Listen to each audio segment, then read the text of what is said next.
प्राचीन काळात राजा उत्तानपाद नावाचा राजा होऊन गेला. त्याच्या 2 राण्या होत्या, आवडती राणी सुरुची आणि नावडती राणी सुनीती. सुरुचीचा एक मुलगा होता उत्तम आणि सुनीतीचा मुलगा होता ध्रुव. एकदा राजपुत्र उत्तम राजाच्या मांडीवर बसला होता. ध्रुवही आनंदाने धावत तेथे आला आणि राजाच्या मांडीवर बसला. सुरुची राणीने ध्रुवला पाहून रागाने त्याला खाली ओढलं आणि म्हणाली, ध्रुवा भिकारड्या, राजाच्या मांडीवर फक्त माझा मुलगा उत्तमच बसू शकतो. ध्रुव दुःखी होऊन राणी सुनीतीकडे गेला.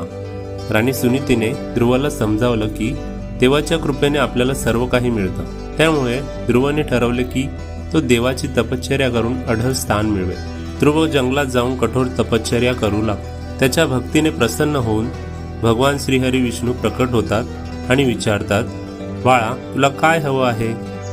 ध्रुव म्हणतो, मला असं स्थान द्या जेथून मला कोणीही खाली पाडू शकणार नाही. भगवान विष्णूंनी त्याला आकाशातील अढळ ताऱ्याचं स्थान दिलं.